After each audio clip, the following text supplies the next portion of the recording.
Hi friends, எல்லோருக்கும் வணக்கம். இன்னைக்கு வந்து பார்த்தீங்கன்னா நம்ம இயற்கையாகவே கிடைக்கக்கூடிய மூலிகை இலைகளை கொண்டு தான் நம்ம ஹேர் ஆயில் ரெடி பண்ண போகிறோம். அதுக்கு என்னென்ன தேவையான பொருட்கள் அப்படிங்கிறது ஒவ்வொன்றா பார்க்கலாம் வாங்க.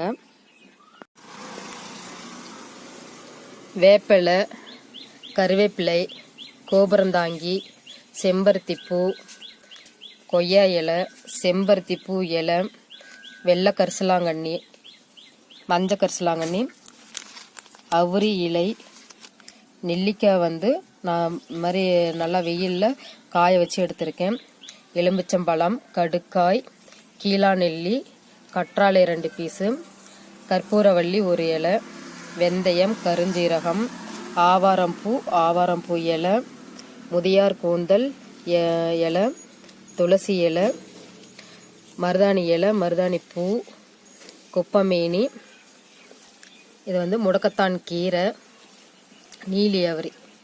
கிட்டத்தட்ட ஒரு 24 வகைகளை கொண்டு தயாரிக்கப்படக்கூடிய மூலிகை எண்ணெய். இப்போ நம்ம எடுத்திருக்கிற 24 வகையான மூலிகை இலைகளை கொண்டு நம்ம ஹேர் ஆயில் ரெடி பண்ணலாங்க.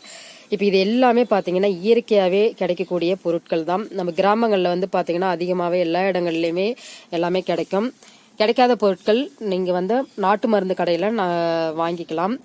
இப்போ இது வந்து பார்த்தீங்க அப்படின்னா அந்த இலைகள் எல்லாம் பறித்து போட்டு நம்ம மிக்சியில் கொஞ்சம் குறை நம்ம அரைச்சி எடுத்துக்கிட்டு ஒரு 2 லிட்டர் தேங்காய் எண்ணெயில் அந்த விழுதெல்லாம் போட்டு நம்ம நல்லா கொதிக்க வச்சு ஆயில் வந்து நம்ம எடுத்து வச்சுக்கலாம். இப்போ இந்த மாதிரி பார்த்தீங்க அப்படின்னா ஆயில் நம்ம எடுத்து வச்சுக்கிட்டு தலைக்கு வந்து அப்ளை பண்ணி நல்லா மசாஜ் பண்ணிக்கிட்டு ஒரு வாரத்தில் ஒரு 2 நாளைக்கு நம்ம எடுத்தாவே போதும். அது மாதிரி எடுத்துட்டு நம்ம தலைக்கு வந்து நல்லா ஆயில் மசாஜ் எடுத்துக்கிட்டே வந்தோம் அப்படின்னா ஹேர் வந்து நல்லா க்ரோத் ஆகும். ஏற்கனவே முடி கொட்டன பிரச்சனைகள் இருந்தாலும் அந்த பிரச்சனைகள்லாம் தீரும். பொடுகு பிரச்சனை இருக்காது. அதே மாதிரி புழுவெட்டு இந்த மாதிரி எந்த ஒரு பிரச்சனையும் இருந்தாலும் அதுவும் சரியாகும். அது மட்டும் கிடையாதுங்க, ஏற்கனவே முடி கொட்டின இடத்துல முடி வளரல அப்படின்னா கூட இந்த ஆயில் நம்ம தேய்ச்சிக்கிட்டே வந்தோம் அப்படின்னா கண்டிப்பாக வந்து அந்த கொட்டின முளைக்காத இடத்துல கூட புதுசாக முடி முளைச்சி நம்மளுக்கு முடி வந்து நல்லா அடர்த்தியாக வளர ஆரம்பிக்கும். இதில் வந்து எந்த ஒரு சைடு எஃபெக்ட்டுமே கிடையாது. தலையில் வந்து நீர் கோர்த்திருந்தா கூட அந்த நீர் கோர்வே வந்துடும்.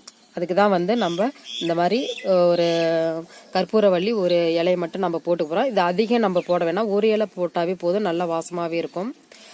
ஓகே ஃப்ரெண்ட்ஸ், இந்த தகவல் உங்களுக்கு பயனுள்ளதாக இருந்துச்சு அப்படின்னா லைக் பண்ணுங்கள், ஷேர் பண்ணுங்கள், கமெண்ட் பண்ணுங்கள், மறக்காமல் சப்ஸ்கிரைப் பண்ணி வச்சுக்கோங்க. மீண்டும் அடுத்த வீடியோவில் சந்திப்போம். நன்றி, வணக்கம்.